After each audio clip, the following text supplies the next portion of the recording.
আমরা কিন্তু খুব সহজে আমাদের নিজের মোবাইল ফোন থেকেই সব ধরনের এয়ার টিকিট কাটতে পারি, সেটি ডোমেস্টিক ফ্লাইট হোক বা ইন্টারন্যাশনাল ফ্লাইট হোক। সরাসরি আমার ফোনের স্ক্রিনে চলে আসলাম। এখন আপনার ফোনের প্লে স্টোরে যাবেন।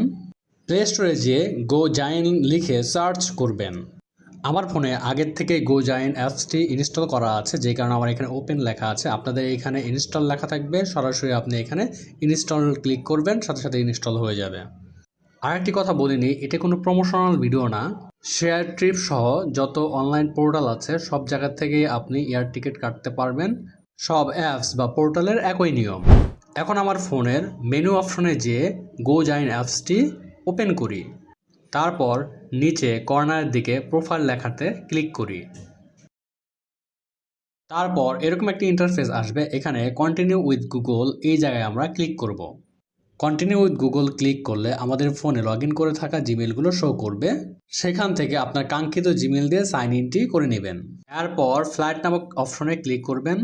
এখানে উপরের দিকে তিনটি অপশন দেখাবে, একটি হচ্ছে ওয়ান ওয়ে, রাউন্ড ওয়ে এবং মাল্টি সিটি। এই তিনটি অপশন দেখাবে। শুধু যাওয়ার জন্য ওয়ান ওয়ে এবং যাওয়া এবং আসার জন্য রাউন্ড ওয়ে। আমরা আজকে রাউন্ড ওয়ে টিকিটটি কাটবো। এখানে ফ্রম মানে হচ্ছে আপনি যেখান থেকে যাবেন, টু মানে হচ্ছে আপনি যেখানে যাবেন। আমি ঢাকার থেকে যেহেতু কক্সবাজার যাব, আমি এইভাবে সিলেক্ট করে রাখছি। এখানে ডিপারচার ডেট মানে হচ্ছে যেদিন আপনি যাবেন এবং রিটার্ন ডেট হচ্ছে যেদিন আপনি ব্যাক করবেন। এখন আমি যাওয়ার জন্য হচ্ছে 20 তারিখ সিলেকশন করলাম এবং আমি রিটার্ন করার জন্য 26 তারিখ সিলেকশন করলাম। বাস, আমাদের ডেট সিলেকশন হয়ে গেল। এখন আমরা ট্রাভেলের সংখ্যা লিখব। এখানে আপনারা দেখতে পাচ্ছেন অ্যাডাল্ট, চিলড্রেন অ্যান্ড ইনফ্যান্ট আছে। এখানে অ্যাডাল্ট মানে হচ্ছে 12 বছরের উপরে, চিলড্রেন মানে হচ্ছে 2 থেকে 11 বছর, ইনফ্যান্ট মানে হচ্ছে 2 বছরের নিচে। এখানে একজন অ্যাডাল্টের সাথে যদি দুজন চিলড্রেন যায় তাহলে আমরা প্লাস করে 2 করে দেব, আর যদি না যায় সেক্ষেত্রে মাইনাস করে একজন বা 0 করে দিতে পারবো। আমাদের মোটামুটি কাজ শেষ। আমরা এখন ডানে ক্লিক করে নেক্সট ইন্টারফেসে চলে যাব। আমাদের মোটামুটি সব কিছুই কমপ্লিট। এখন আমরা ফ্লাইট সার্চ করব। আমাদের দেওয়া রিকোয়ারমেন্ট অনুযায়ী আমাদের ফ্লাইটগুলো এখানে শো করবে। এখানে আমরা বেশ কিছু ফ্লাইট দেখতে পাচ্ছি। বিমান বাংলাদেশ এয়ারলাইন্স, এটা হচ্ছে আপনার 15টা 30-এ হচ্ছে ঢাকার থেকে যাবে, কক্সবাজারে পৌঁছাবে হচ্ছে 16টা 45। এটা হচ্ছে 24 আওয়ার্সে সিলেকশন করা। আমরা স্ক্রল করলে কিন্তু আমরা আমাদের আরও অনেক ফ্লাইটগুলো দেখতে পাবো। এখান থেকে যেই ফ্লাইট ডেট এবং হচ্ছে ফেয়ার আমাদের পছন্দ হবে, আমরা ওই ফ্লাইটের উপরেই কিন্তু ক্লিক করব। হ্যাঁ, উদাহরণস্বরূপ আমাদের ইউএস বাংলার এই ফ্লাইটটি পছন্দ হয়েছে, আমরা এখানে ক্লিক করে দিলাম। ফেয়ার সহ সব কিছু আমরা এখানে দেখতে পাচ্ছি। এখানে আমরা কতটুকু ব্যাগ ক্যারি করতে পারবো A to Z সব কিছু এখানে লেখা আছে। আমরা যদি এটা ক্যান্সেল করতে চাই সেক্ষেত্রে আমাদের কত টাকা চার্জ কাটবে, বা যদি পরবর্তীতে আমাদের ডেট চেঞ্জ করতে হয় তখনও আমাদের কত টাকা চার্জ কাটবে, সব কিছু কিন্তু এখানে সুন্দর করে লিখিয়ে দেওয়া আছে।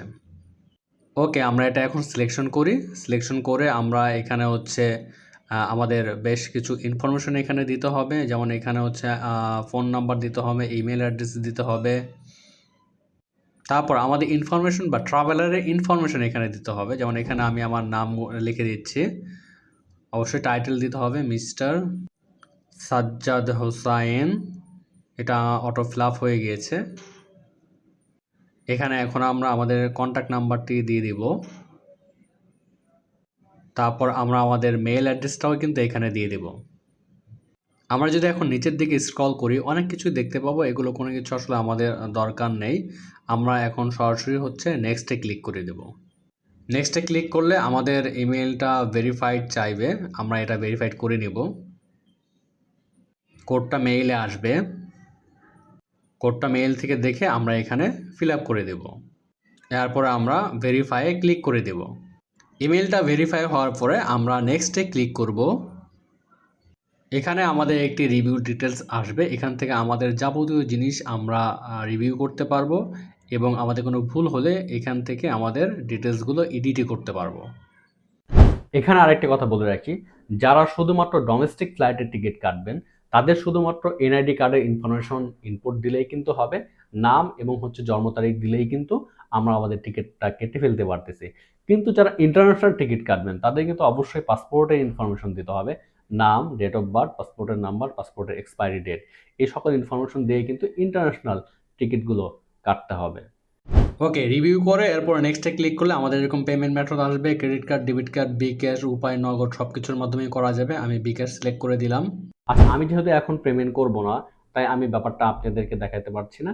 আপনারা জাস্ট এখানে কি করবেন, আপনাদের বিকাশের ফোন নাম্বারটা দিবেন, তারপরে আপনার কিন্তু এখানে একটা ভেরিফিকেশন কোড আসবে। ভেরিফিকেশন কোডটা এখানে সাবমিট করবেন, দেন আপনার বিকাশের পিন নাম্বারটা দিলেই কিন্তু এখান থেকে আপনার অটোমেটিক পেমেন্টটা হয়ে যাবে এবং আপনার টিকিটটাও কিন্তু কনফার্ম হয়ে যাবে। ভিডিওটি ভালো লাগলে অবশ্যই লাইক করবেন এবং কোনো কিছু জানার থাকলে আমাদেরকে কমেন্টে জানাতে পারেন এবং এরকম অনেক ইনফরমেটিভ ভিডিও পেতে আমাদের চ্যানেলটাকে সাবস্ক্রাইব করে রাখতে পারেন। আল্লাহ হাফেজ।